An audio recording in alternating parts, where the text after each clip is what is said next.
Bienvenidos a estas conferencias virtuales que organiza el Instituto Nacional Newberiano, dependiente del Ministerio de Cultura de la Presidencia de la Nación, coordinadas por nuestro miembro, el doctor Hernán Longoni. Nuestro Instituto Nacional Newberiano se siente muy feliz de contar con ustedes su presencia, de contar con ustedes como expositores de esta idea nacida genuinamente de parte del Instituto Nacional Newberiano y que gracias a que comenzó a germinar esta idea, hemos visto que por efecto espejo han empezado a replicar otras instituciones aeronáuticas con exposiciones y cosas similares. Valga esto como un acicate para nosotros, no solo por lo que estamos haciendo, sino también porque hemos servido como punta de lanza para lanzarnos a reencontrar la historia argentina, en este caso aeronáutica, me estoy refiriendo, en este caso sobre todo la historia aeronáutica espacial referida con nuestras Islas Malvinas, con la batalla de las Islas Malvinas. Hoy vamos a tener como expositor a un señor, gran aeronauta, un brillante señor oficial de la Armada, que voy a leer su abreviada historia de vida, que es el señor capitán de navío, aviador naval, veterano de guerra de Malvinas, don Juan José Membrana. Es nacido en Buenos Aires en el año del Señor de 1953, en el mes de febrero. Ingresó a la Escuela Naval Militar en el año 1970, realizando su curso de aviador naval en el año 1974.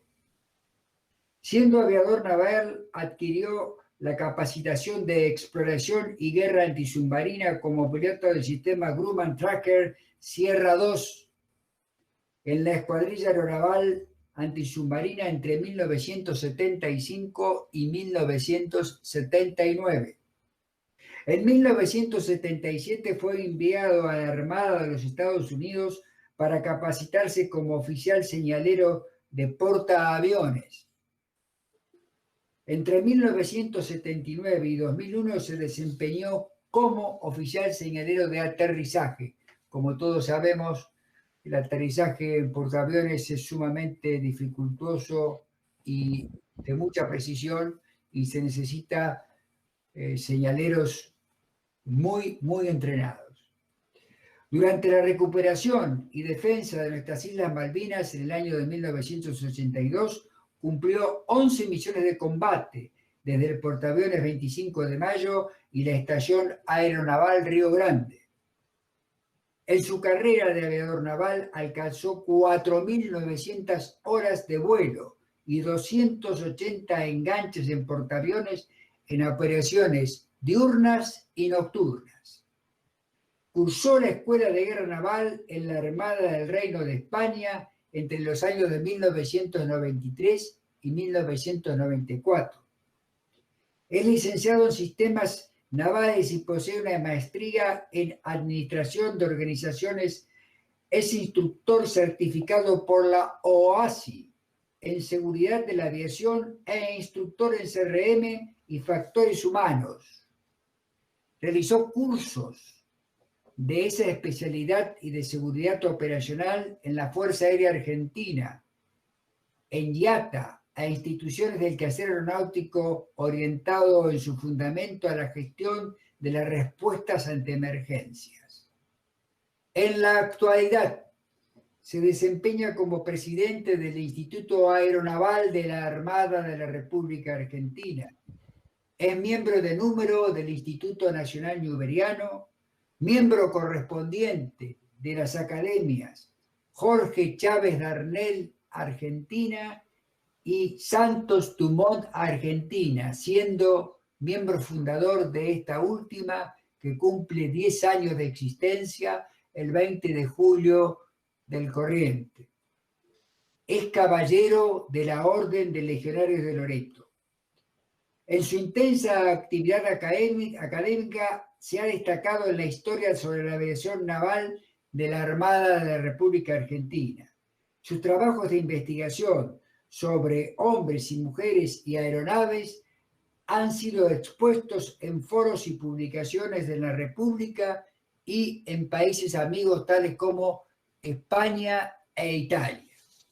Y he tenido el placer intelectual y personal de compartir destino con él en el honorable Congreso de la Nación por muchos años. Señor capitán, queda usted en el uso de la palabra. Muchas gracias. Buenas noches, señor presidente, comandante mayor aviador, don Salvador Roberto Martínez, estimados amigos que hoy asisten a esta charla. Desde ya, mi más sincero agradecimiento por esta presencia y este deseo de compartir en un rato las experiencias que me tocó vivir en la Guerra de Malvinas y seguramente algunas poco conocidas de las actividades que realizara la Escuadrilla Aeronaval Antisubmarina y algunas otras unidades de la aviación naval. Y quiero empezar esta charla para ponerlos en situación. ¿Qué es ponerlos en situación? Explicar muy brevemente qué es la aviación de la Armada Argentina, lo que en nuestra comunidad se conoce como la aviación naval. Es uno de los 3 componentes de la Armada, es una fuerza pequeña, muy activa, muy relevante en lo que hace a la táctica. ¿Por qué? Porque en el mar los 3 ambientes se manejan de manera simultánea. El ambiente de superficie, el ambiente submarino y el ambiente aéreo. Y una fuerza en el medio del mar necesita de esas capacidades al unísono. No podemos depender de unidades que estén alejadas de la propia fuerza en el momento de actuar. Esa es la razón fundamental por la cual la Armada hace ya 104 años que posee una aviación, como les dije, pequeña, eficaz, integrada absolutamente al quehacer naval. Y para la Guerra de Malvinas, esa aviación naval cumplía 66 años de existencia. Había tenido una crisis previa, que era la casi conflicto con el país trasandino, que había hecho que toda esa unidad táctica de la aviación naval se preparara y estuviera en condiciones de ser activada con muy breve preaviso. Eso no quiere decir que en el momento en que empieza a gestarse la operación de Malvinas, las unidades aeronavales tuvieran conocimiento previo. La filmina que están ustedes viendo ahora es la imagen del portaaviones 25 de mayo. Esa es una imagen que está en la final de portaaviones. Y los 4 aviones que están en esa imagen son los que conformaban el grupo aeronaval embarcado de esa época.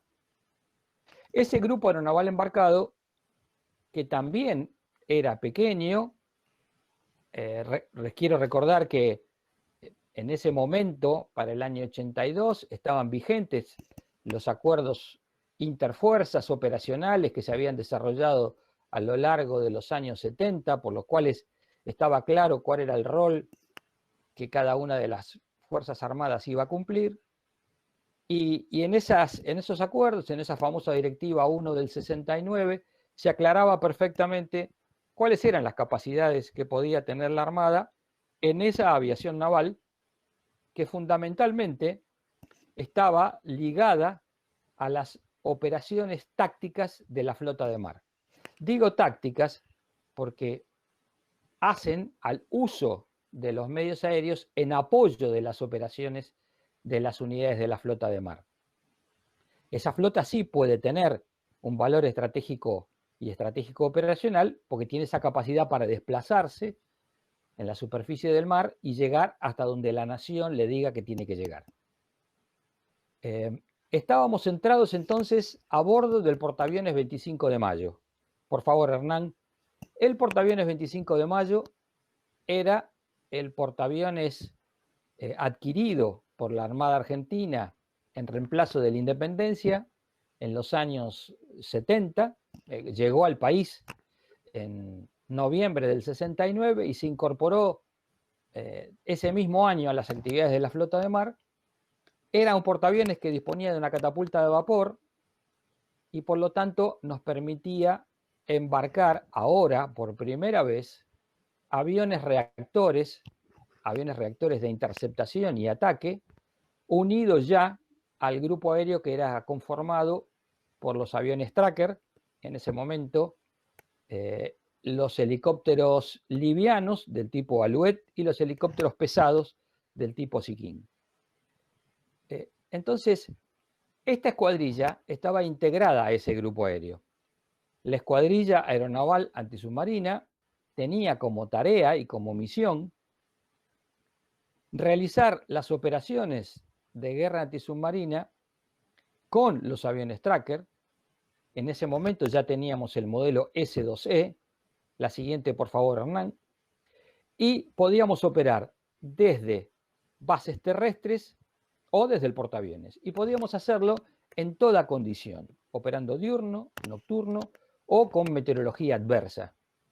Realmente era una escuadrilla que ya para la época tenía 20 años de creación y esa unidad era una unidad muy profesional compuesta por un grupo de pilotos no demasiado numerosos, éramos en general entre 10 y 12 pilotos, y ahí la foto que ustedes están viendo es la foto del final de las operaciones en Malvinas, donde la escuadrilla llegó a tener en total 7 aviones, 5 Tracker y 2 bandeirantes, después vamos a hablar bien de eso, y un total de 26 pilotos, 6 técnicos, ingenieros, 70 suboficiales, 3 conscriptos, también tuvimos conscriptos, y 12 técnicos civiles incorporados.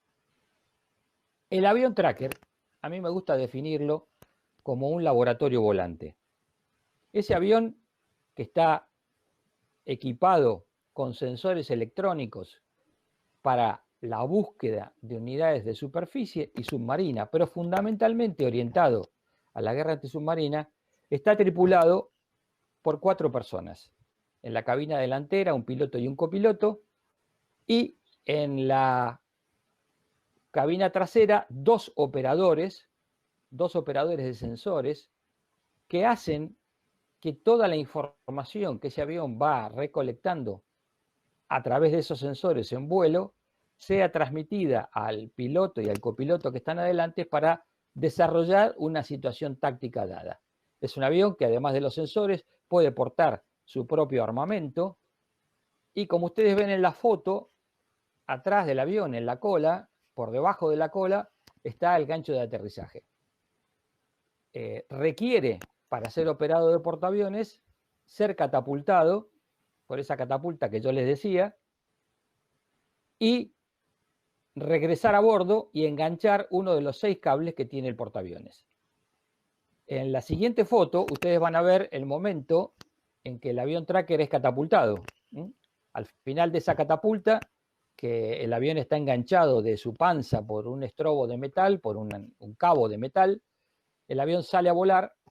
A partir de ahí comienza su misión y desarrolla toda su operación solo en el mar, normalmente a una distancia, si estamos hablando de guerra antisubmarina, de 200 o 300 kilómetros delante del portaaviones, y si está buscando unidades de superficie, se extiende esa distancia de búsqueda hasta los 500, 550 kilómetros. O sea, la base flotante, que es el portaaviones, puede estar en Buenos Aires y su grupo aéreo, sus aviones, pueden estar en Mar del Plata. Para darnos una dimensión geográfica de lo que significa operar en el mar con este tipo de buques.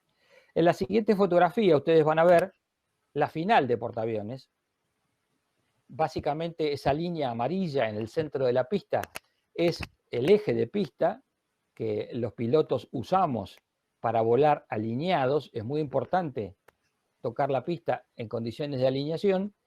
Y casi al final de la pista, sobre la izquierda, van a ver una serie de luces verdes y una luz ámbar o casi amarilla en el centro, que esa es el espejo de aterrizaje, que es el que materializa la pendiente que el avión tiene que venir volando para tocar en la zona de cables.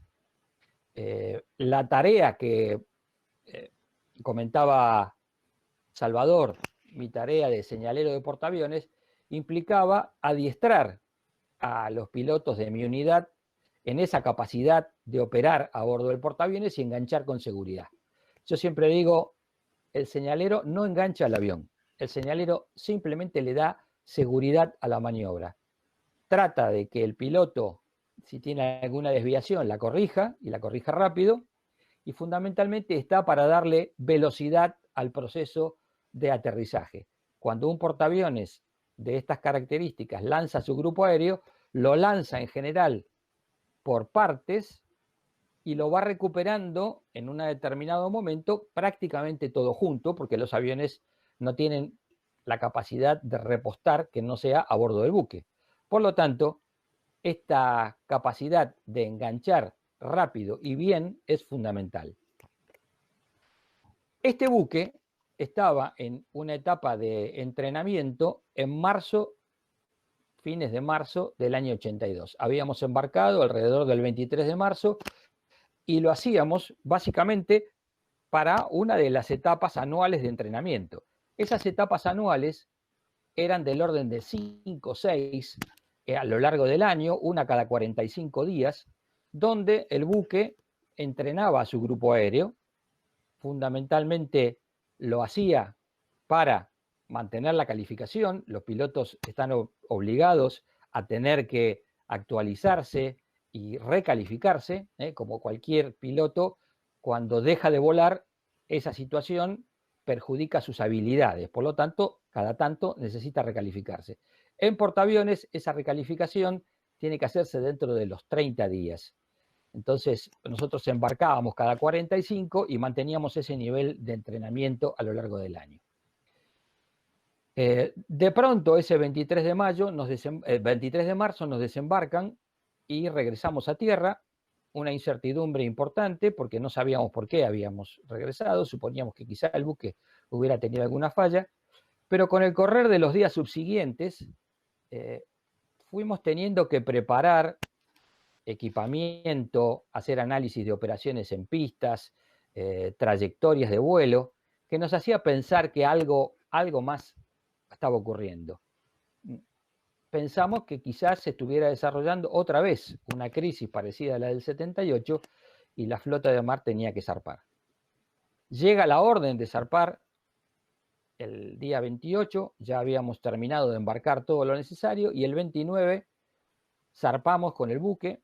A la mañana se incorpora el grupo aéreo y una vez que el buque estuvo fuera del canal de Puerto Belgrano, una vez que el buque estaba ya navegando hacia el sur a una buena velocidad, estábamos haciendo, digamos, no nos quedábamos en la zona de adiestramiento normal, estábamos yendo al sur y caminando rápido. El comandante del buque, a través del sistema de difusión que el buque tiene interno, nos informó que nosotros, con el portaaviones y los escoltas, éramos la fuerza de cobertura de un grupo importante, un grupo de desembarco, una fuerza de desembarco que estaba prácticamente un día delante nuestro en la navegación y que iba a recuperar las Islas Malvinas definitivamente para la nación argentina. Bueno, sorpresa total. Había que ponerse a pensar si había algún ajuste que hacer en la operación. Nuestra tarea durante toda esa navegación fue asegurarnos de no encontrarnos o de asegurarle a la fuerza de desembarco y al grupo de portaaviones que no nos encontrábamos con ningún buque británico. Sabíamos por inteligencia que había poca probabilidad, pero sí había un buque británico dando vuelta por ahí, y esa situación hacía que tuviéramos que volar prácticamente en continuo. Por eso cuando hablo de la operación de la escuadrilla, a mí me gusta hablar de la campaña de Malvinas, porque para nosotros esta operación fue realmente una campaña que empezó el 23 de marzo y terminó el 24 de junio, cuando volvimos a nuestra base de operaciones normal, Comandante Espora, en la ciudad de Bahía Blanca. Éramos una unidad como todas, joven en edad, el promedio de edad de la escuadrilla eran 28, 29 años. Mi comandante, en ese momento el capitán de corbeta Héctor Escare, tenía 38 años, y formábamos un grupo muy homogéneo de pilotos, mecánicos y operadores de sensores. Éramos un verdadero equipo y trabajábamos como un verdadero equipo. No había otra manera de encarar las operaciones que no fueran esas. Vamos a la siguiente. Se produce el desembarco el 2 de abril.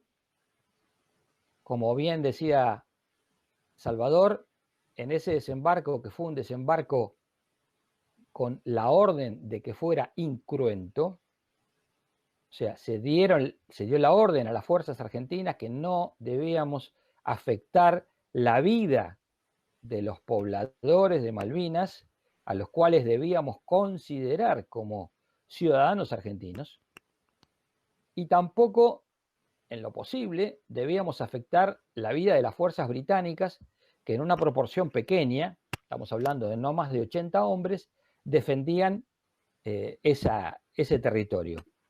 ¿Qué pasaba? Nosotros íbamos a desembarcar con una fuerza que realmente los superaba 10-1. Íbamos a poner en tierra una fuerza de desembarco de 800 hombres, con el ánimo de que no hubiera enfrentamiento, que los británicos se dieran cuenta que esa fuerza los iba a sobrepasar de todas maneras y que era realmente inútil la resistencia. Pero no tuvimos en cuenta, creo yo, que por su personalidad, por su historia y por su actitud hacia la guerra, los británicos jamás se rinden sin disparar un tiro. Cosa que hicieron y cosa que le costó la vida al capitán Giachino y le costó heridas a varios hombres que estaban con él, del grupo que definitivamente tomó la casa del gobernador, que era donde ese pequeño grupo británico se había atrincherado para defenderse. Al día siguiente, 3 de abril, se produce la recuperación con otro pequeño grupo, con la corbeta Guerrico y el buque polar Bahía Paraíso, se produce la recuperación de las Islas Georgias. Ahí también, en un combate que se da entre un grupo muchísimo más reducido de británicos y argentinos, fallece el cabo Huanca a bordo de la corbeta Guerrico y 2 soldados, el soldado Almonacid y Aguilá, en un helicóptero Puma del ejército, eran soldados de la infantería marina que estaban materializando el desembarco de las fuerzas argentinas.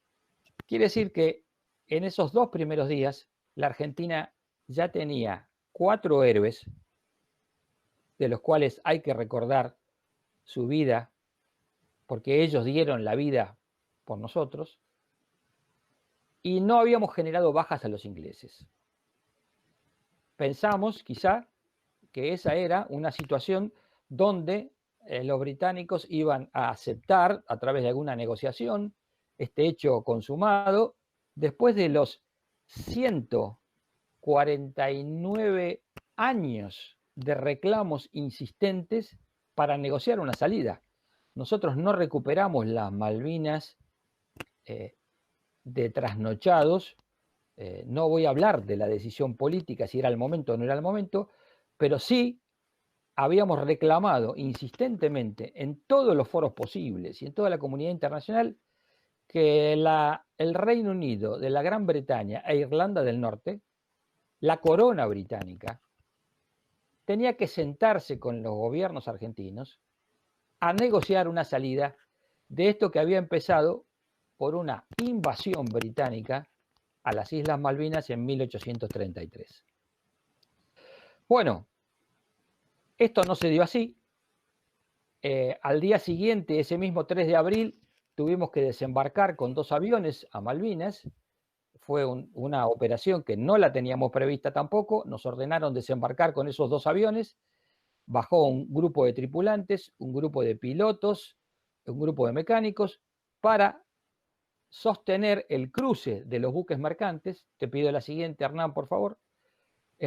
Sostener el cruce de los buques mercantes en el trayecto entre Comodoro Rivadavia y Malvinas. Esa situación que tenía que darse a principios de abril era la que forzaba la necesidad de disponer en Malvinas de algún medio de exploración que asegurara que esos buques no iban a ser interceptados, ni por aviones, ni por buques de superficie, ni por submarinos. Los ingleses, mientras tanto, mientras nosotros estábamos desembarcando y haciendo ese control de los accesos a Malvinas, habían hecho zarpar a su fuerza. Van a ver ustedes un par de fotografías del tracker en Malvinas, acompañado por los aviones de la Fuerza Aérea que ya estaban operando en esa pista. Vamos a la siguiente, Hernán, por favor. Esa es el avión tracker en la pista de Malvinas, y en la siguiente vamos a ver el lugar de estacionamiento. La pista de Malvinas, una pista muy corta para ese momento, y los aviones estaban estacionados hacia el fondo de la pista o hacia afuera, si se podía por peso. Los trackers son unos aviones pesados que no admiten ser colocados sobre la turba de Malvinas, porque se terminarían hundiendo. Entonces estaban estacionados en la pista. Esta es una foto donde ven el tracker en un día maravilloso en Malvinas, un día como pocas veces se vio. Yo diría que es uno de los pocos días diáfanos que se ve en Malvinas. Se aprecia la geografía de todas las elevaciones circundantes, y básicamente ahí está una parte de los mecánicos haciendo el alistamiento para salir a volar. Ese grupo de mecánicos que está en la fotografía que sigue estaba al mando del segundo comandante de la escuadrilla, el capitán de corbeta Julio Covarrubias, y las tripulantes y los mecánicos eran ese grupo tan homogéneo que ustedes ven ahí, que bajaron con lo opuesto. Nadie nos, como yo les comenté, nadie nos avisó que teníamos que bajar de inmediato, así que esa gente bajó a Malvinas con lo que tenía en ese momento. Ahora bien, nosotros empezamos a tomar conocimiento el día 5 de abril que realmente lo que alguien habrá imaginado que era una operación coordinada para retomar la soberanía sobre Malvinas con algún tipo de negociación en marcha con los ingleses, nos dimos cuenta que no era así. Se vio en todos los noticieros que los ingleses iniciaban un movimiento de fuerzas navales como nunca lo habían hecho desde la Segunda Guerra Mundial para recorrer los prácticamente 8.000 millas que hay entre el Reino Unido de la Gran Bretaña y Irlanda del Norte y las Islas Malvinas, su posesión en el Atlántico Sur, que les daba el control sobre el acceso al Estrecho de Magallanes y el acceso al Cabo de Hornos. Esa es un poco la razón fundamental del por qué Gran Bretaña ocupa desde 1833 las Islas Malvinas, porque son la llave del paso interoceánico entre el Atlántico y el Pacífico. Esa fuerza naval, compuesta por prácticamente 40 buques en el inicio, zarpa de Inglaterra y comienza a navegar hacia las Islas Malvinas. Ustedes ahí tienen parte de las unidades escolta, y con las unidades escolta zarpan 2 portaaviones. El Invencible, que está en esta foto, y el Hermes. Cada uno con el máximo de capacidad de aeronaves a bordo. O sea, los buques estaban pensados para operar con una determinada capacidad. Esa capacidad la aumentaron todo lo que pudieron. Y esto que ustedes ven acá, que es la cubierta del portaaviones Hermes, tiene nuestra principal amenaza durante toda la guerra, el avión Sea Harrier. Un avión que realmente para nosotros era un cazador formidable. ¿Por qué digo esto? El avión Sea Harrier volaba sus patrullas a entre 800 y 900 kilómetros por hora, podía interceptarnos, tenía 2 cañones de 30 milímetros, disponía de misiles Sidewinder. ¿Y qué tenía el tracker para defenderse? Absolutamente nada. El tracker es un avión desarmado, es un avión para la búsqueda, vuelvo a insistir, inicialmente pensado para la búsqueda de submarinos.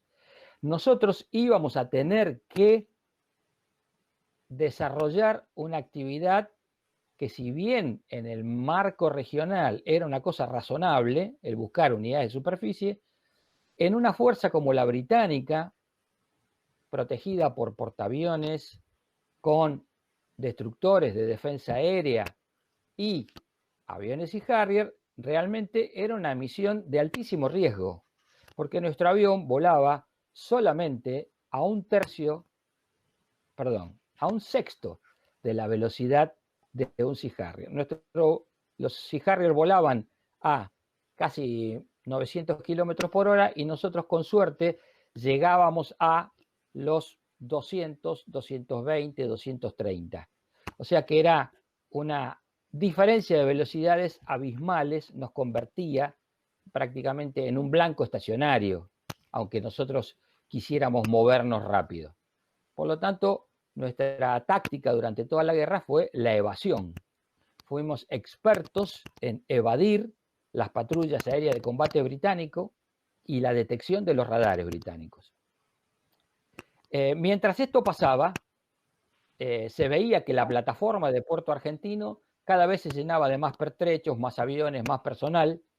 La Fuerza Aérea y los aviones de transporte de la Armada, que eran muy pocos, se dedicaron a hacer el abastecimiento que no se podía hacer por buques, el transporte de personal, el transporte de material. Los aviones que la Armada utilizaba eran los Lockheed Lima 188 y los Fokker F-28. Estos aviones cargueros tenían la capacidad, uno de llevar 7 toneladas de carga, el otro de llevar 10 toneladas de carga, que, si bien era, comparado con un Hércules, que lleva prácticamente 30 toneladas, un número muy inferior, le daba mucha flexibilidad al despliegue de las unidades aeronavales y le daba mucha flexibilidad al despliegue de personal de la Armada. Estos aviones, dentro de la aviación naval, se conocen como transporte logístico de alta prioridad. Entonces, vamos a la siguiente. Ahí van a ver ustedes un F-28 estacionado en Malvinas, con su tripulación, y todo esto se daba en el marco del teatro de operaciones. ¿Cuál era el teatro de operaciones? El teatro de operaciones del Atlántico Sur era un teatro de operaciones que contenía a las Islas Malvinas y a todo el mar circundante. Las Islas Malvinas, a su vez, tenían un teatro más pequeño que se llamó Teatro de Operaciones Malvinas, y la República Argentina había establecido una zona de exclusión, al igual que los británicos, donde nosotros decíamos que íbamos a atacar a los buques británicos y los británicos decían que iban a atacar a las fuerzas argentinas. Dicho esto, ahora empieza la fase de la búsqueda. Bueno, ¿cómo encontrar a esos británicos? Lo primero que se hizo fue hacer misiones con los Boeing 707 de la Fuerza Aérea en lo que se llamó reconocimiento lejano, donde las tripulaciones estaban compuestas por también observadores de la Armada que tenían conocimiento de cómo eran las unidades de superficie británicas, que tenían conocimiento de las tácticas que podían desarrollar y podían asesorar a esas valientes tripulaciones de la Fuerza Aérea, que simplemente con un radar meteorológico fueron a tratar de encontrar a las fuerzas británicas en un análisis cinemático, sabiendo qué día habían zarpado, con qué velocidad más o menos aproximaban, y los fuimos a buscar prácticamente frente al Brasil. Ahí es donde esos aviones de la Fuerza Aérea por primera vez tomaron contacto con las unidades británicas. Algunos aviones de aerolíneas argentinas que cruzaban en esos vuelos logísticos para traer armamento de varios lugares, también dieron aviso de observaciones que tenían ellos de superficie con buena meteorología, de qué es lo que se apreciaba como una fuerza moviéndose en el mar. Bueno, en la foto siguiente van a ver ustedes el momento del enganche de un tracker. Así, esa es la zona de los cables, bien cerca de donde termina el barco. Ahí está el avión enganchando. El señor que está arriba y a la derecha es el señalero de portaaviones, que es quien cuida, como ya les dije, que la aproximación sea rápida y segura. El tracker, para hacer esa misión de exploración o de búsqueda de submarinos o unidades de superficie, cuenta con sensores no acústicos y sensores acústicos. Los sensores no acústicos son los que ustedes tienen en la pantalla. Un radar, un equipo MAE, medidas de apoyo electrónico, que permite detectar radares, y un equipo MAT, un equipo de anomalía magnética que permite detectar un submarino sumergido. Entonces, atrás del piloto vuela un suboficial, un operador de sensores que conoce y es capaz de operar estos tres equipos. Y sobre el otro lado del avión, detrás del copiloto, está la estación de sensores acústicos.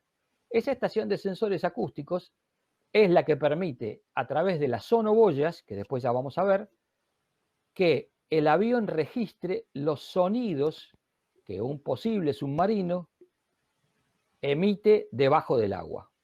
Hay toda una técnica de búsqueda con estas sonoboyas donde depende mucho la velocidad de propagación del sonido, porque esa velocidad de propagación del sonido está directamente ligada al cambio de la temperatura con la profundidad. Es un tema muy técnico, no lo voy a detallar ahora, pero sí quiero expresarles que es un tema que requiere planificación, conocimiento del mar y conocimiento de la propagación acústica en el mar. O sea, no es imposible, pero requiere mucho entrenamiento. Ahora, ¿qué pasaba?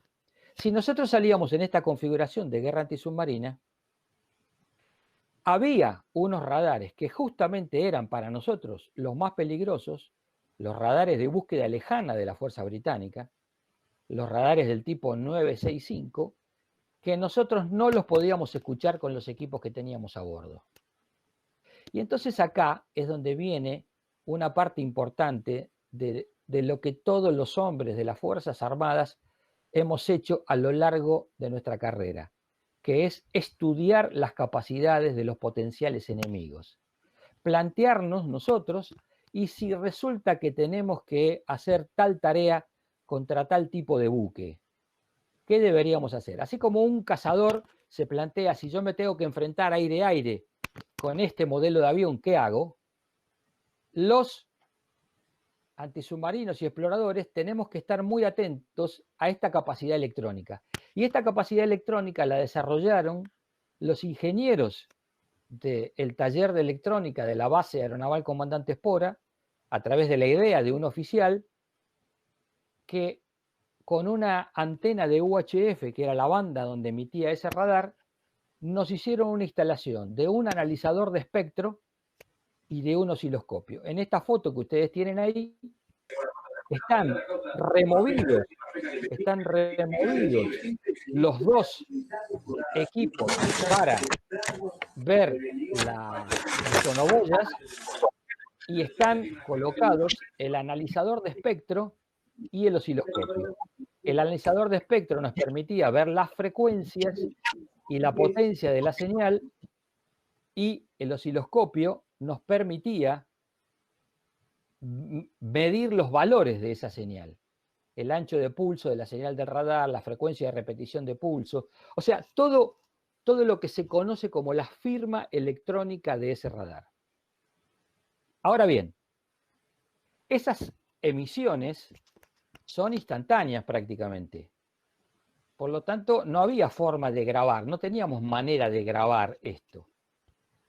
Un óptico de Bahía Blanca, un civil de Bahía Blanca, dueño de una óptica, a través del contacto que hizo otro oficial de la escuadrilla con él, nos permitió encontrar una solución. Y entonces la solución fue apelar a las cámaras Polaroid.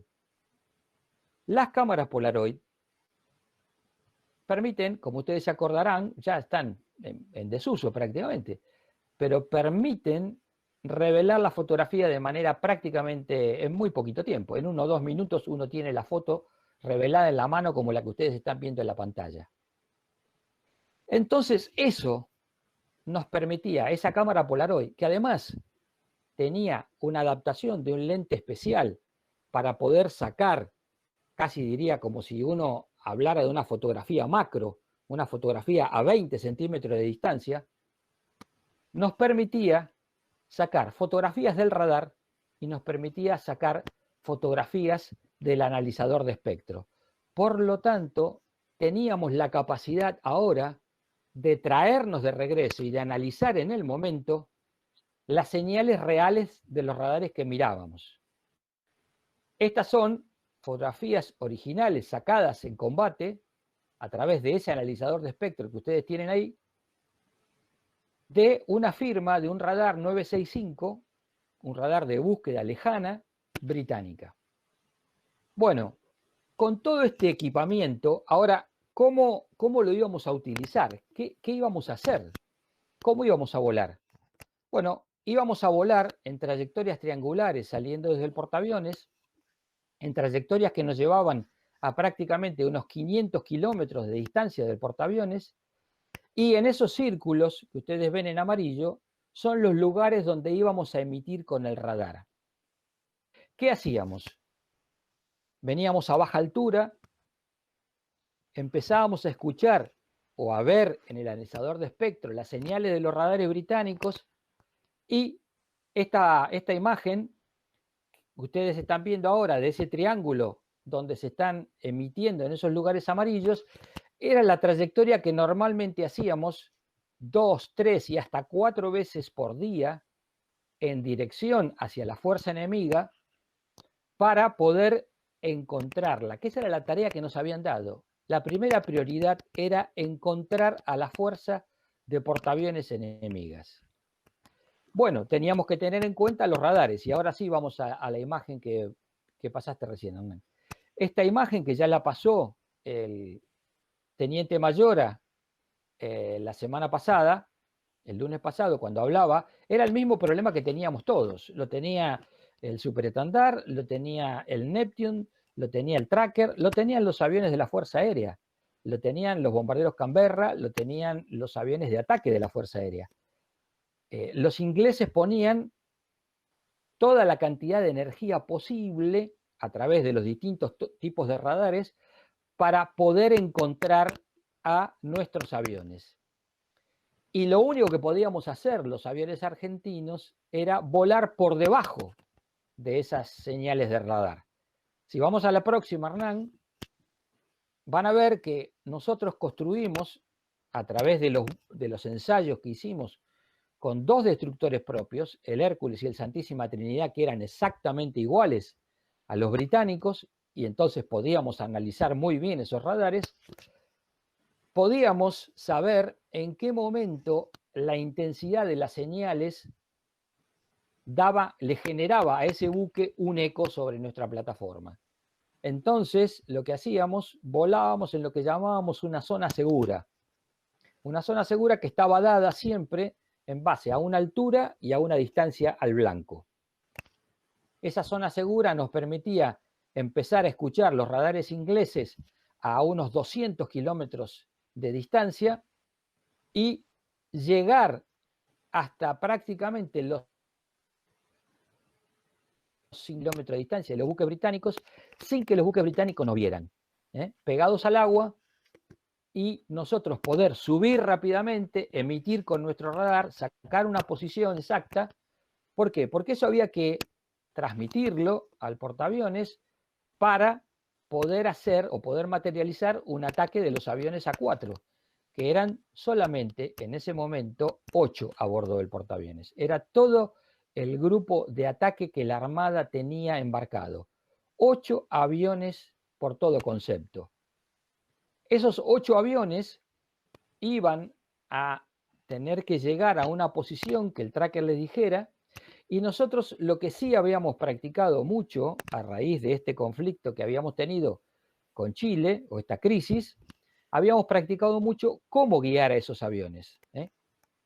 Los aviones tenían que llegar prácticamente a pasar por sobre el tracker, y en ese momento este tracker le daba a esa división de aviones A4, que podían ser 4 o 6, les daba el rumbo, la distancia y el tiempo al blanco.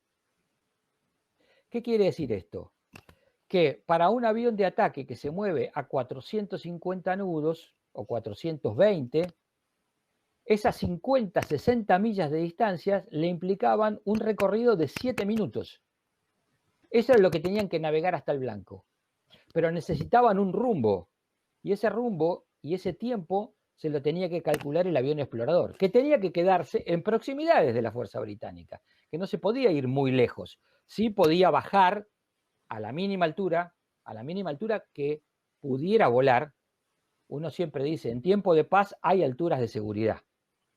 En tiempo de guerra, la altura de seguridad no existe. Es la altura a la cual el piloto se siente cómodo para volar y evadir. Pueden ser 20 metros, pueden ser 30 metros, pueden ser 10 metros. Que es lo que hicieron todos los aviones argentinos cuando tuvieron que materializar un ataque. Entrar rasante, lo más pegado al agua posible, y eso lo hicimos prácticamente todos en distintos momentos. Entonces, ¿qué pasaba en esos 7 minutos? 7 minutos para un buque es muy poca distancia. Un buque se mueve en 7 minutos, se moverá a velocidad de combate del orden de quizás 1000 metros, 1500 metros.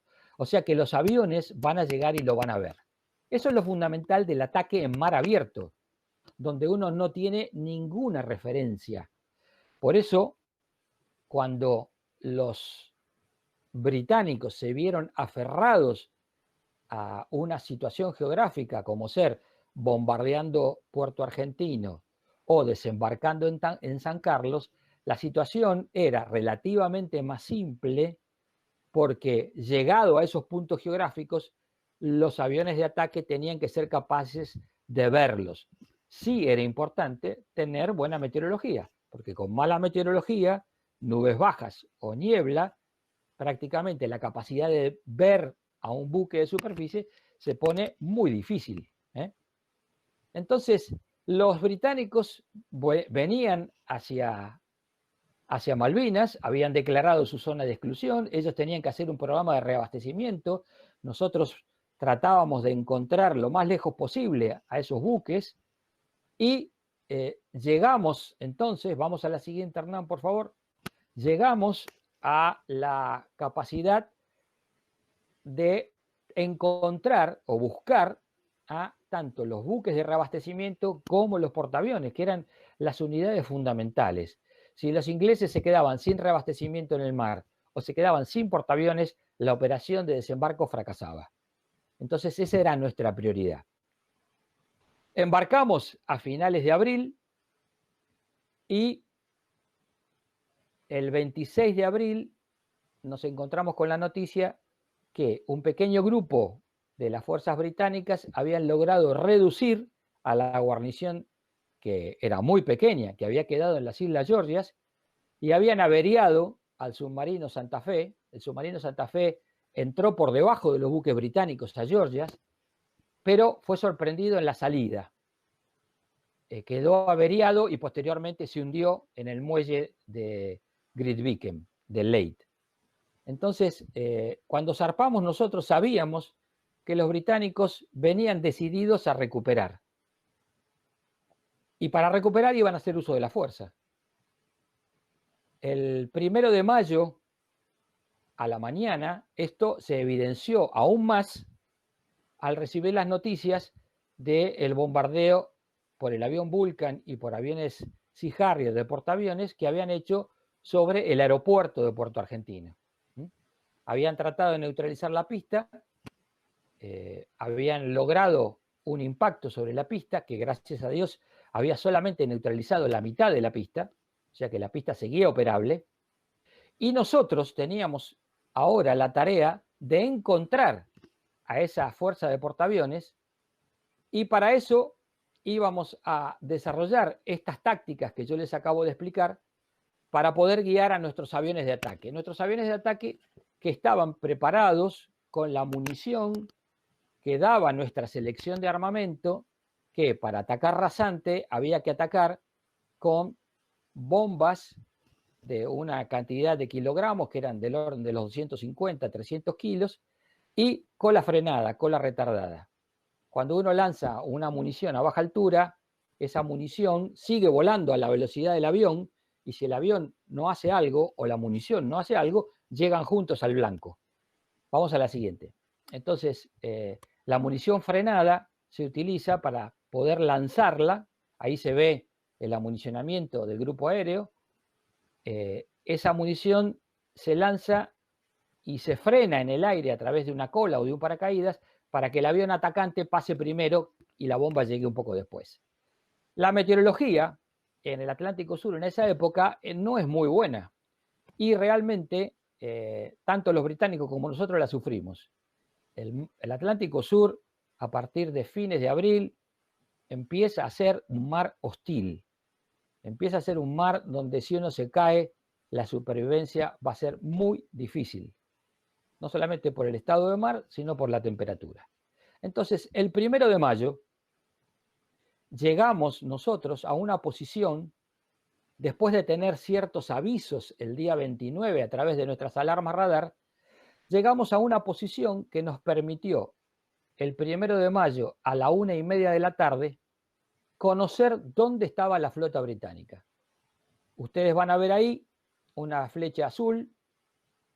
Esa flecha azul era el grupo de tareas del portaaviones, y después van a ver las posiciones del primer grupo. Los británicos se habían dividido al entrar a la zona de exclusión.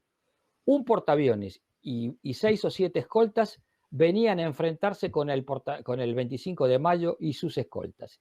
Y el otro portaaviones se había ido a atacar Puerto Argentino. Vamos a la siguiente, para que ustedes se den una idea. En ese momento, la disposición de las fuerzas navales era el portaaviones al norte de Malvinas, un poco más al norte un grupo de 3 buques que tenían una muy buena capacidad misilística, y al sur el crucero Belgrano. Entonces, nuestro objetivo era encontrar tanto o al Invencible, que se ve en la próxima foto, o al Hermes. Eran los buques que nosotros buscábamos, eran los buques que iban a desarmar la operación británica. Durante ese 1 de mayo hubo varias salidas de los aviones A4 que estaban de guardia de interceptor a enfrentarse con aviones que aparecían en las pantallas radar de los buques argentinos. Bueno, terminaron siendo la mayoría contactos con aviones de la Fuerza Aérea que regresaban de atacar a los buques británicos el 1 de mayo. Ahí ven ustedes en esta fotografía un avión A4 amunicionado con un misil Sidewinder debajo del ala, pero de una tecnología mucho anterior a la que usaban los ingleses. Este era el Sidewinder B y los ingleses estaban usando el Sidewinder L, lo que a nosotros realmente nos ponía en una desventaja absoluta. Para lanzar este misil había que ponerse en la cola del avión. Para lanzar el Sidewinder L, el avión podía estar en cualquier lugar alrededor del otro y podía lanzar igual. Entonces, esta situación realmente lo que hacía, no sé por qué salimos de la pantalla, realmente perdí la presentación, Hernán. Ya lo corrijo un segundo. Sí. Entonces, esos días lo que estuvimos haciendo fue durante todo el día primero, a partir del mediodía, continuar con la búsqueda de la flota británica, continuar en la noche del primero, en la noche del 1 al 2, donde un tracker estuvo a tan solo 30 kilómetros de la flota británica. Los británicos no nos podían interceptar de noche con los Sea Harrier, esa era una ventaja. Podíamos evadir mejor la persecución. Ahí van a ver ustedes en la siguiente un avión tracker enganchando, y cuando los aviones regresaban a bordo, básicamente un nuevo tracker salía. En el próximo mapa van a ver ustedes las exploraciones de ese día primero a la tarde, primero a la noche, 2 a la madrugada. Ahora, ¿qué ocurre el 2 a la madrugada? El 2 a la madrugada, los británicos lanzan un Sea Harrier en altura, en una operación de riesgo para ellos, tratando de ver en la dirección que había regresado el tracker, aunque el tracker había hecho maniobras evasivas, a ver si encontraba la Fuerza Argentina, porque los británicos no sabían dónde estaba exactamente el portaaviones argentino. Bueno, ese avión llega a encontrar a la Fuerza Argentina. Básicamente, ¿qué sucede después? El almirante Woodward decide recuperar ese grupo de portaaviones. O sea, él no iba a permitir el enfrentamiento de un grupo de portaaviones sobre el otro, y junta los dos grupos de portaaviones, y en el medio de los dos grupos de portaaviones que ya se estaban reuniendo al norte de Malvinas, pone a 2 de los 3 submarinos nucleares que tenía.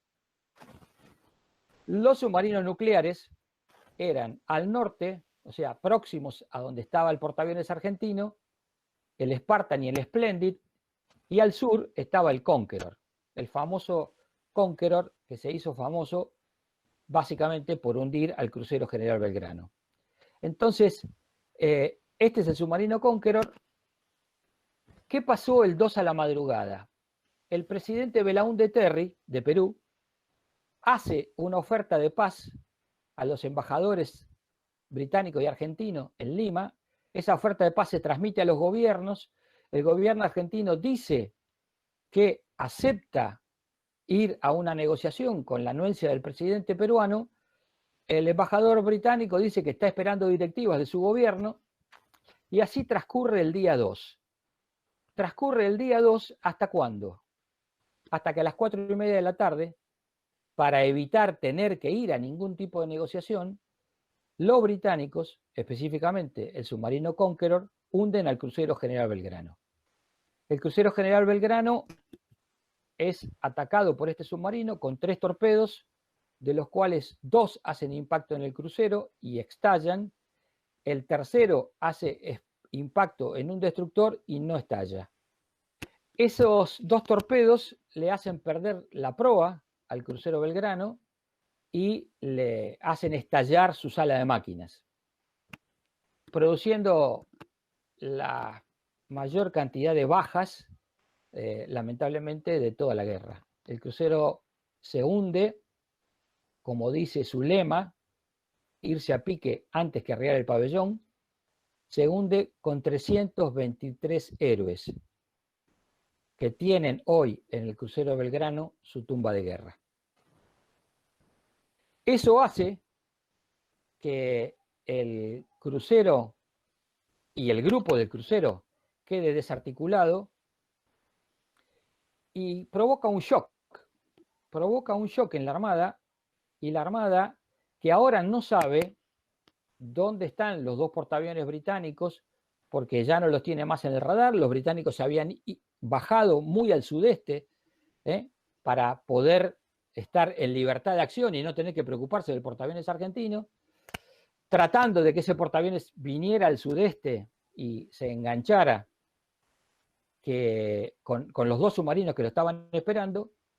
Entonces al portaaviones se le da la orden de replegarse hacia el oeste, a aguas menos profundas, y mantener la exploración y la búsqueda antisubmarina ahora. O sea, ahora los portaaviones británicos estaban fuera del alcance, y sí se había hecho presente la amenaza submarina con todo. Esa misma noche es atacado el Aviso Sobral, que iba a rescatar a una tripulación de Canberra de la Fuerza Aérea que había tenido que eyectarse el 1 de mayo, y en la noche del 1 de mayo el Sobral es atacado por misiles británicos lanzados desde el helicóptero y queda prácticamente al garete, su comandante fallecido en combate con otros 5 tripulantes más.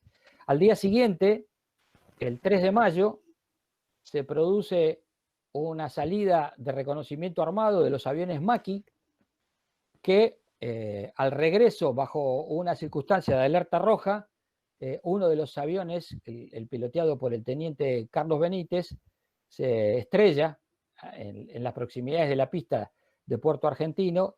Él se intenta eyectar, pero la eyección es tardía y él fallece a consecuencia de la eyección. Entonces, prácticamente hasta la tarde del 3 de mayo,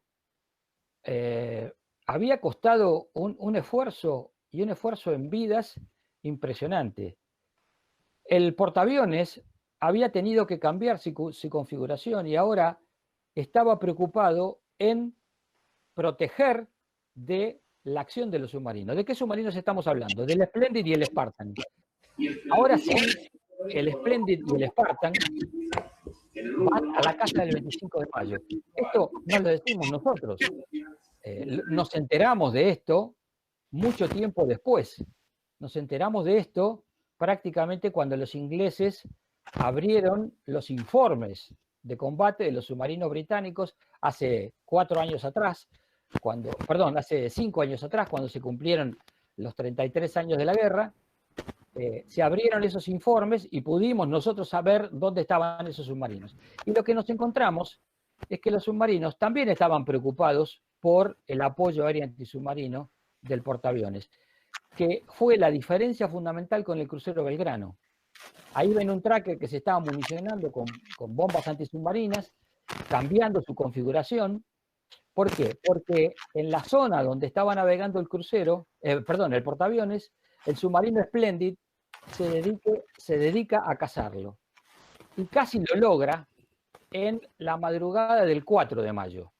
Digo casi lo logra porque llegó a estar a unos 30 kilómetros del portaaviones, llegó a estar muy cerca, y producto de las trayectorias que se fueron haciendo con los aviones Tracker y los helicópteros Sea King, el comandante del submarino lo pone él en su libro de bitácora.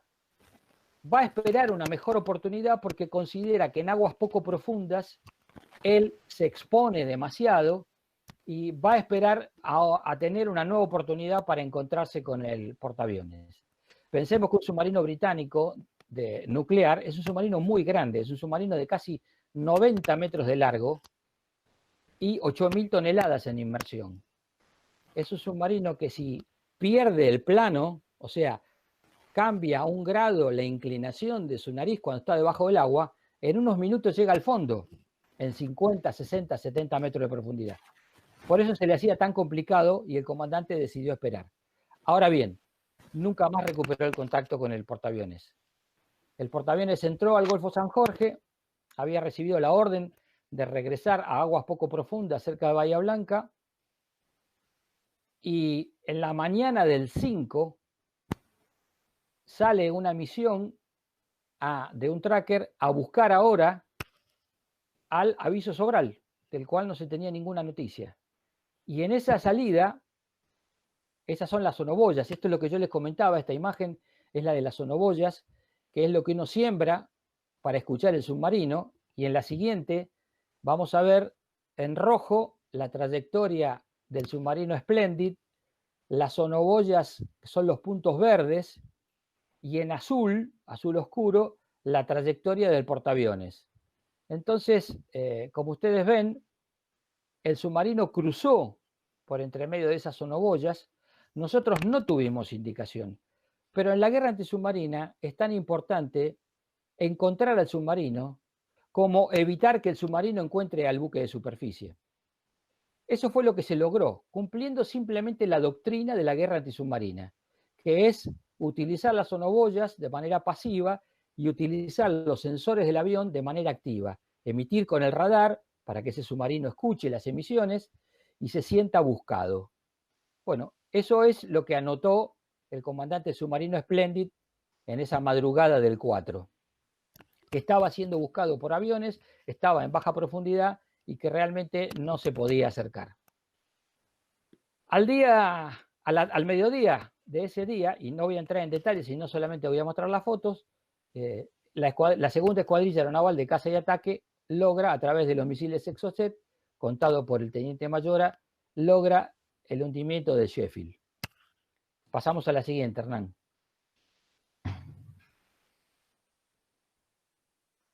Este es el Sheffield incendiándose.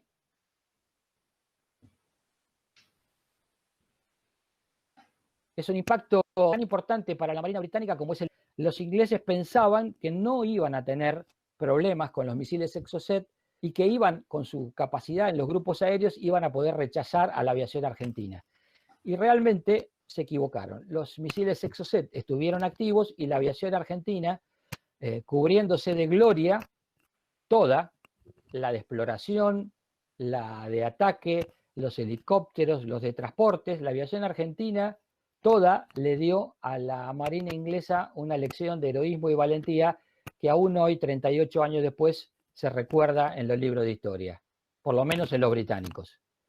Entonces el 5, yo les comentaba, el 5 de mayo, un avión tracker que iba a buscar al aviso Sobral, avista en la madrugada, en el horizonte, los indicios, la estela de un submarino. ¿Qué es la estela de un submarino? Vamos a la siguiente, Hernán, por favor. Es lo que deja un submarino sobre la superficie del mar cuando saca algún tipo de apéndice. Hoy los submarinos no tienen por qué estar en superficie, ya sean nucleares o convencionales. Un submarino nuclear solamente saca las antenas de comunicaciones, su antena radar, su periscopio. Un submarino convencional saca todo eso y además tiene que sacar su tubo snorkel para poder cargar sus baterías. Tiene que encender sus motores diésel, los motores diésel consumen oxígeno, el submarino toma el oxígeno de la superficie del aire, lo entra a través de ese tubo snorkel y así acciona los diésel. Y los diésel cargan la batería. Tiene que hacer eso una vez por día, un submarino convencional, más o menos unos 40 minutos en 24 horas. Eso es todo lo que un submarino expone. O sea que la guerra antisubmarina es una guerra de persistencia y es una guerra donde se gastan muchísimas horas de vuelo sin saber qué es lo que va a hacer el submarino ni a qué hora lo va a hacer. Bueno, ese avión tracker materializó un ataque con torpedos sobre esa estela y luego el tracker que lo siguió, ese avión tracker alertó al portaaviones, despegaron 2 helicópteros con sonar, esos helicópteros llegaron a la posición, empezaron a investigar, tuvieron algunos contactos esporádicos, llegó un segundo tracker y con el guiado de esos helicópteros materializó otro ataque. Lamentablemente, no tenemos el resultado de los ataques. Los británicos dicen que no atacamos a ningún submarino, nosotros decimos que sí atacamos, nuestras tripulaciones nos lo confirmaron, una con mejores indicios que la otra, pero la realidad es que los ataques se produjeron. Y por lo tanto, si había un submarino, se dio cuenta que teníamos la capacidad de atacar. ¿Atacar con qué? Atacar con torpedos buscadores, torpedos antisubmarinos que se lanzan y buscan de manera autónoma, como el Exocet, pero lo hacen debajo del agua. A partir de que el portaaviones se queda en la zona próxima a Puerto Belgrano y posteriormente entra a puerto, el 10 de mayo la Armada decide que todo el grupo aéreo del portaaviones va a ir al sur a operar desde bases terrestres para materializar un esfuerzo mayor de aviones de ataque en conjunto con la Fuerza Aérea. O sea, se suman las capacidades de la Armada y de la Fuerza Aérea en cantidad de aviones.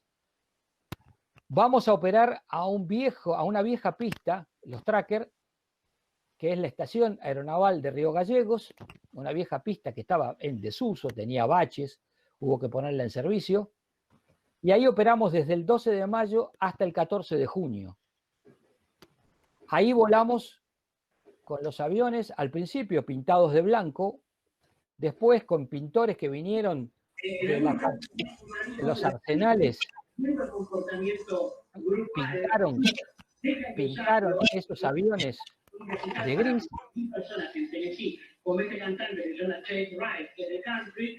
Estoy escuchando otra transmisión. Ahí está, gracias. Entonces, los aviones fueron pintados de gris oscuro. ¿Y cuál era nuestra tarea? Nuestra tarea era asegurar que el espacio marítimo entre el continente y las Islas Malvinas estuviera vacío de buques ingleses. Fíjense, ahí están marcados en la que sigue el radio de acción, esas curvas, esos semicírculos que se ven, es el radio de acción del tracker operando desde Río Gallegos. Esa trayectoria cubría 3 frentes, uno al norte, uno al centro y otro al sur. ¿Para qué? Para cubrir todas las avenidas, todos los rumbos de aproximación a Malvinas que utilizaban todos los aviones argentinos, sabiendo que la fuerza británica ahora se encontraba muy al este de Malvinas. O sea, nosotros no teníamos combustible de aviación en Malvinas, había sido destruido en el ataque del 1 de mayo, o sea, no podíamos reabastecernos de combustible en Malvinas, y estábamos obligados a ir y volver de Río Gallegos. Esa operación a nosotros nos llevaba 2 horas y media de traslado. Cada vez que íbamos a Malvinas era un vuelo de 2 horas y media, estar sobre la zona al norte del Estrecho de San Carlos, al sur de San Carlos, del orden de 40 minutos, y teníamos el combustible para regresar justo y llegar con las luces de bajo nivel de combustible a Malvinas, a Gallegos, o alguna vez que la situación se puso más crítica, ir directamente a Río Grande. ¿Por qué? Porque Río Grande estaba a casi 100 kilómetros menos en distancia directa de Malvinas, y eso nos permitía ahorrar unos 20 minutos de vuelo, por lo tanto el combustible nos rendía un poco más. En la siguiente ustedes van a ver un avión tracker, que es una representación volando de noche. Esta era una escena típica. Nosotros volábamos 3 veces por día desde Gallegos, volábamos a la mañana, al mediodía y a la noche, todos los días, desde el 12 de mayo al 14 de junio. Y durante esos días se produce el 15 de mayo se produce el ataque al aeródromo de Borbón, donde se destruyen aviones Pucará de la Fuerza Aérea, Turbomentor de la Argentina y de la Armada Argentina y un Skyvan de la Prefectura en una operación de comandos británicos. Y a partir del día 22 de mayo nosotros recibimos los aviones Bandeirante. Los aviones Bandeirante que se alquilaron al Brasil en cantidad de 2, fue una operación de incorporación récord, porque estuvieron en Brasil una semana las tripulaciones, los aviones recibieron un curso muy elemental, hicieron un par de aterrizajes, un vuelo con un instructor brasileño y se vinieron volando a Punta Indio. En Punta Indio se aterrizaron, se los pintó de gris oscuro como a los trackers, fueron a Espora, en Espora se le colocaron los equipos de guerra electrónica iguales a estos que usaba tracker y fueron destacados a Río Gallegos junto con nosotros. O sea, el día 22 de mayo los aviones Bandeirante estaban operando junto con nosotros, los vamos a ver ahí en las próximas fotos,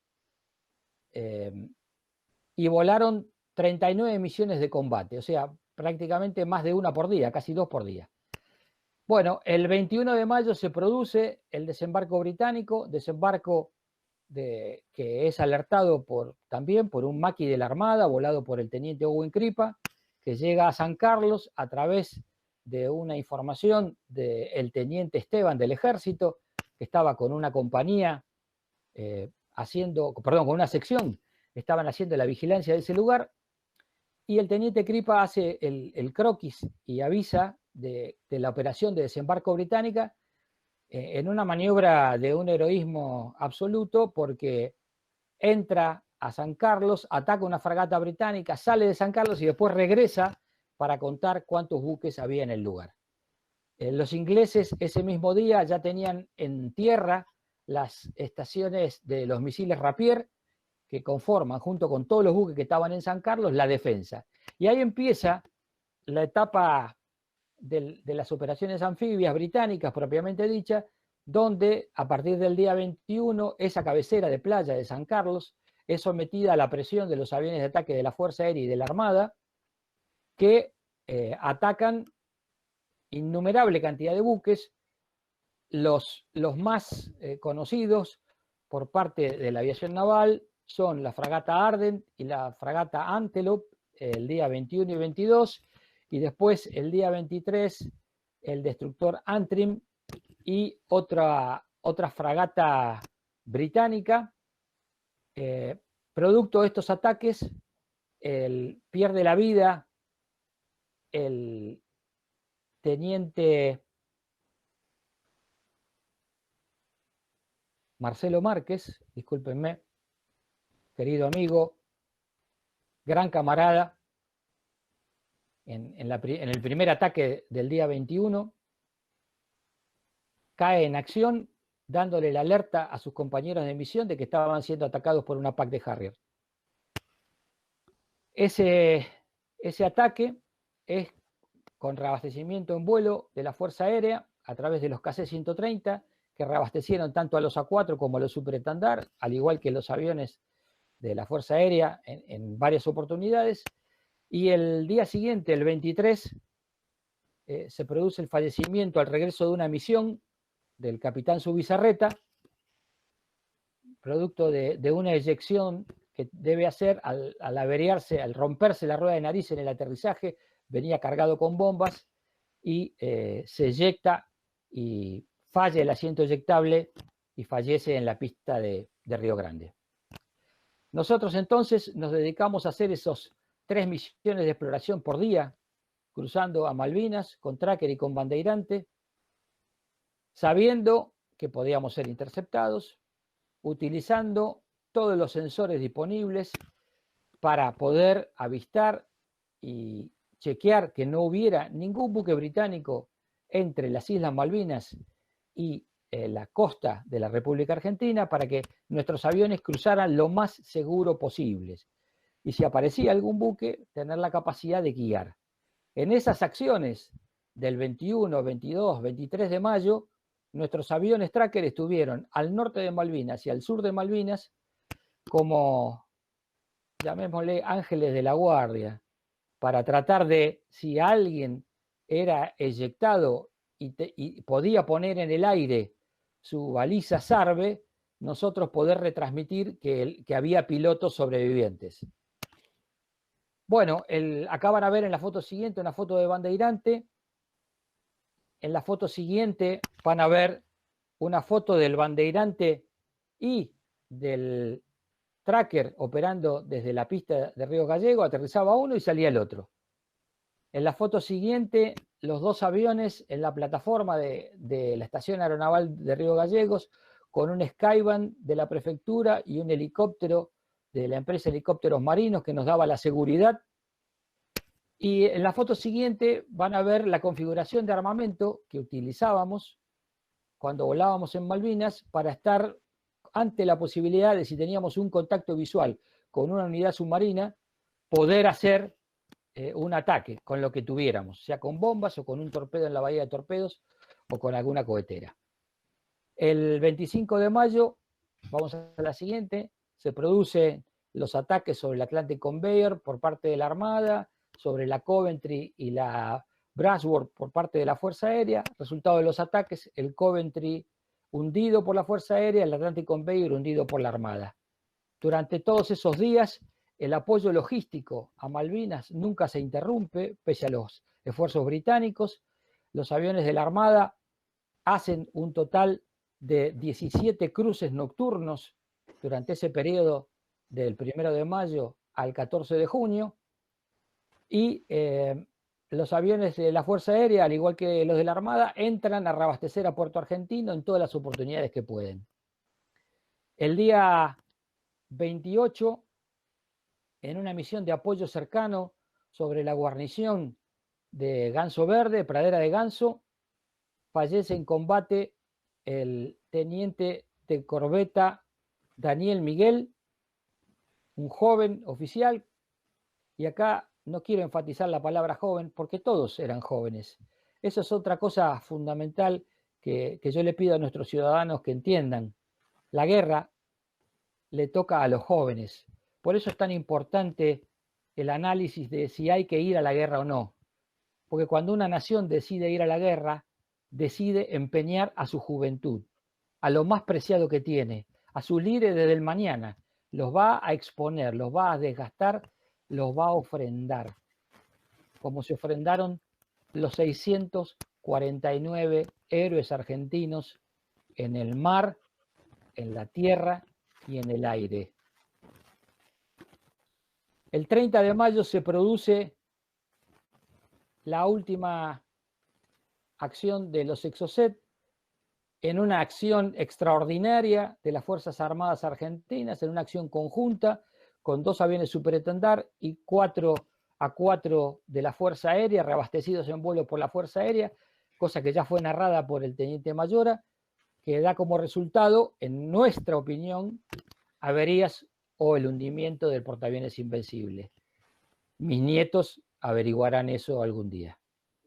El 1 de junio, en una operación de rescate, los helicópteros Siquín de la Armada, volando desde Río Grande, fuera del radio de acción, con una maniobra increíble de reabastecimiento a mano del tanque de combustible de los helicópteros Siquín por parte del mecánico que en vuelo iba transfiriendo de tambores de 200 litros, 5 tambores llevaba cada helicóptero, iba transfiriendo en vuelo el combustible para que esos helicópteros pudieran llegar a Borbón, se recuperan parte de la guarnición que estaba en ese momento ahí.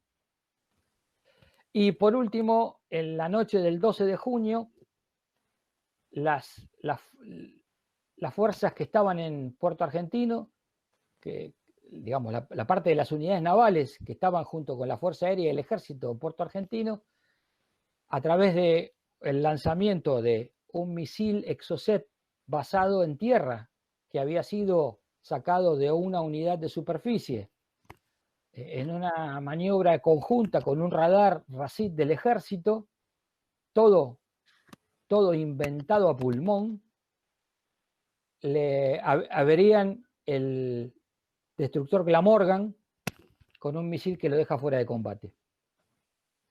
Y en la noche del 13 de junio se produce un ataque de los aviones Canberra sobre la guarnición, los ingleses que estaban rodeando a la guarnición argentina.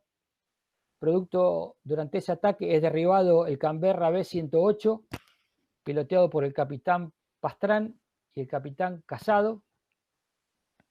Lamentablemente, el capitán Casado no pudo sobrevivir, no pudo eyectarse, su avión quedó, su asiento eyectable quedó fuera de servicio.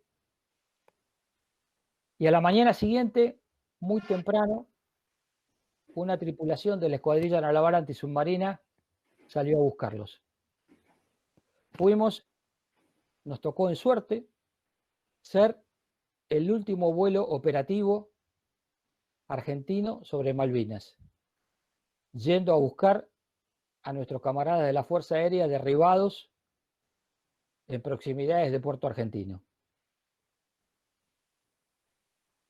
Ahí, ese día, al mediodía, finaliza el conflicto. Nosotros nos quedamos 10 días más en Río Gallegos hasta volver a Comandante Espora el 24 de junio. Regresamos con los 5 trackers, los 2 bandeirantes y todos los hombres. Y acá quiero hacer una mención muy especial. Yo les dije al principio que nuestra escuadrilla era una escuadrilla que trabajaba en equipo. Los mecánicos hicieron un trabajo extraordinario para sostener operando durante 90 días aviones de 30 años de antigüedad. La mayoría de los pilotos volamos 11, 12 o 14 misiones de combate. Pero hay un grupo muy pequeño, que son nuestros operadores de misión, nuestros operadores de sensores, que volaron el doble que nosotros. Volaron 20, 22, 24 misiones. Lo hicieron en silencio. Lo hicieron aceptando su destino. ¿Por qué volaron tanto? Porque no había más operadores para volar. Porque no teníamos de dónde sacar operadores. Y ellos aceptaron volar el doble que nosotros. A esos operadores y a esos mecánicos que nos sostuvieron la operación durante los 90 días de nuestra campaña en Malvinas, el mayor de mis reconocimientos. La escuadrilla naval antisubmarina voló en 90 días lo que normalmente volaba en un año. Voló 900 horas. 900 horas de vuelo prácticamente sin fallas. Vamos a la siguiente, Hernán, por favor. Y recibió como unidad la distinción Honor al Valor en Combate, que la luce gallardamente su pabellón de combate, por ejecutar en forma destacada sucesivas misiones de exploración, proveyendo importante información bajo condiciones meteorológicas adversas y excediendo sus límites operativos normales. Lo único que sí quiero reconocer ahora es a los caídos. Ya hablé en general de los 649, pero ahora quiero nombrar uno por uno a los caídos de la aviación naval de la Armada Argentina muertos en combate. Capitán de corbeta Carlos María Zubizarreta, teniente de fragata Marcelo Gustavo Márquez, teniente de fragata Carlos Alberto Benítez, teniente de corbeta Daniel Enrique Miguel, suboficial mayor Ramón Barrios, suboficial segundo Roberto Lobo, cabo principal Pedro Vendramín, cabo primero Sergio Iseli, cabo primero Claudio Grimoldi. A ustedes el honor y la gloria, junto con los 55 valientes de la Fuerza Aérea, los hombres del Ejército Argentino, los hombres de la Infantería de Marina Argentina, los hombres de la Gendarmería Nacional Argentina, los hombres de la Marina Mercante Argentina. 649 centinelas, 649 nombres y apellidos que todos los ciudadanos de este país algún día deberíamos recordar. Esos son nuestros héroes del siglo XX, como tantos otros argentinos que dieron la vida por la patria. El resto, todos los que fuimos a Malvinas, tenemos el honor de haber cumplido con nuestro juramento. Muchas gracias. Los invito a abrir sus micrófonos, señoras y señores, para darle una...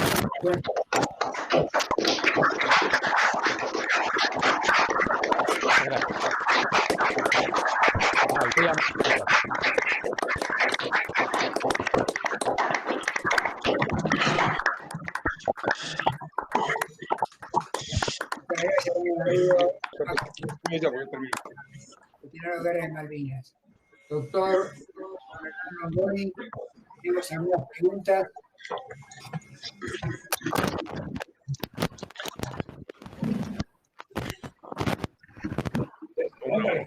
Un segundo que reviso la conversación. Técnico.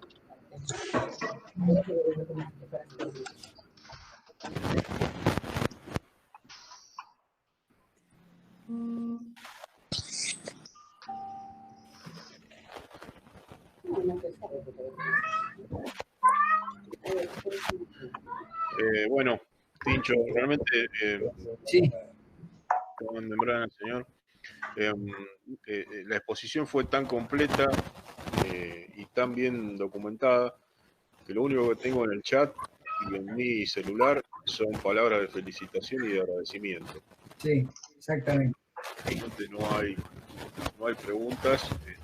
Sinceramente a mí tampoco se me ocurre qué preguntar, porque asistimos nuevamente en este ciclo a una exposición tan llena de datos y tan llena de realidades y de cosas que prácticamente estuvimos ahí, viviendo lo que se vivió en ese momento, con un lujo de detalles y una alta digamos, un alto contenido técnico. De manera que mucha gente de la que normalmente formula preguntas, creo que no le ha quedado espacio para realizar ninguna por estas cuestiones que le digo, y agradezco muchísimo poder haber asistido a esta presentación. Bueno, muchas gracias, doctor Hernán Longoni. Queda la parte final, el cierre de esta conferencia dada por el señor capitán de navío don Juan José Membrana, veterano de guerra de Malvinas. El Instituto Nacional Bolivariano agradece a todos ustedes que han estado escuchando y viendo y siguiéndonos, al expositor en primera línea, por cierto, y a todos aquellos que contribuyen con su personalidad argentina a poder realizar esto. Yo personalmente conocí y cultivé mucho la amistad con el señor almirante Buscher, que producto de un acto que hicimos en el Congreso de la Nación, nos quedamos enganchados allí. Bueno, entonces durante varios años hemos hablado y me ha detallado el desembarco. Y era cierto realmente que llama la atención la orden de no infringir un daño al enemigo en lo posible, el enemigo en ese momento, y respetar al máximo los territorianos que estaban allí en Malvinas. Creería yo, y creímos en ese momento cuando conversamos, que fue un tema de quizá ingenuidad de las leyes de la guerra, porque conociendo a los ingleses, sabemos que lo último es la rendición. Segundo, destaco el tema de la juventud y la reflexión que hace Juan José Membrana de quienes hacen la guerra. La guerra en el campo táctico, que eso es lo que no se comprende en un país que había tenido muchos años de paz y que luego procede a un proceso de desmalvinización y desconocimiento de la gesta.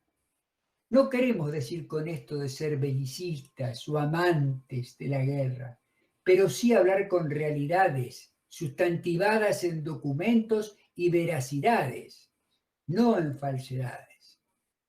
Por eso este ciclo tiene como misión, primero, un pistoletazo de claridad en la oscuridad de la mentira, que eso es muy, muy importante decirlo, porque se han tejido muchas cosas que no son así, que no han sido así, adrede para un desprestigio inmerecido de aquellos que cumplieron una orden, cumplieron un deber.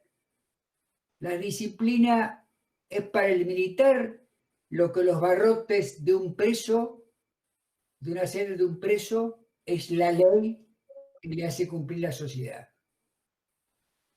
Cumplieron y cumplieron como muy bueno. Los medios, obviamente, nos jugaron, y expreso mal decir jugaron, nos atentaron contra un mayor daño al enemigo, que de haberlos tenido, otro hubiera sido el cantar, pues como ellos mismos lo reconocen y escriben. Y por último, antes de comenzar esto, a las 7:05, habíamos hablado de un personaje muy importante de la política argentina, que era el diputado mandato cumplido Lorenzo Pepe.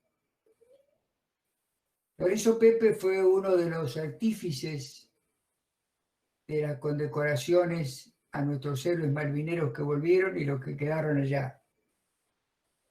Y no he tenido, sinceramente, y hablo desde el punto de vista humano, personal e intelectual. No ha tenido un reconocimiento adecuado por las instituciones armadas de la patria, salvo la Armada Argentina que lo distinguió. Creo yo que como somos muchos de distintas instituciones, tendríamos que promover para que este caballero, que realmente hizo tanto en una época muy difícil, la época muy difícil, que vestir un uniforme de cartero era ser discriminado, eso hay que decirlo, y no estoy mezclando la política, estoy diciendo la verdad de la historia. Él se puso el sayal de reconocer a nuestros héroes y yo les aseguro que ese día emocionó a ambas cámaras con su palabra durante 2 horas y media. Sería importante sustantivar una cosa así. Y como recidiva nos queda un saber nuevo, un saber distinto.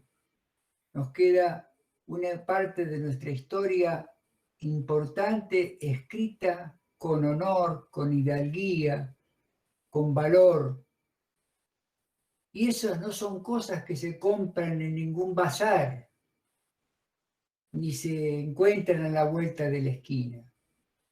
Son elementos vertebradores que forman a nuestros hombres y hoy mujeres en los institutos de formación, que hacen que tengamos esta clase de personas al servicio de la patria. La patria se la sirve, como dijo Juan, de muchas maneras, pero a ellos les tocó servirla portando un uniforme. Al otro les tocará vistiendo un guardapolvo blanco, como hoy le toca en esta pandemia. Al otro con el arado, al otro con el tractor. Pero en este servicio que implica hasta la entrega de la propia vida, realmente merece la admiración, el recuerdo hacia todos aquellos 649 héroes que quedaron allá. Por eso, nuevamente, muchas gracias. La patria hoy se ha visto remozada por el verbo de un argentino y por los escuchas de otros argentinos. Agradezco también a Radio Constancia, que como siempre nos sigue y nos hace conocer y escuchar más estas cosas que son tan importantes de no olvidar. Y sí, nuestros nietos sabrán qué fue lo que pasó realmente y cuántas bajas tuvieron los ingleses. No para un regodeo morboso, sino para que realzar o resustantivar la importancia de lo que hicieron aquellos que tuvieron el privilegio de estar allá. Porque fue un privilegio, porque es el momento profesional que tiene el soldado. Matar por su patria o morir por su patria. Muchas gracias. Muchas gracias a todos. Muy buenas noches. Gracias.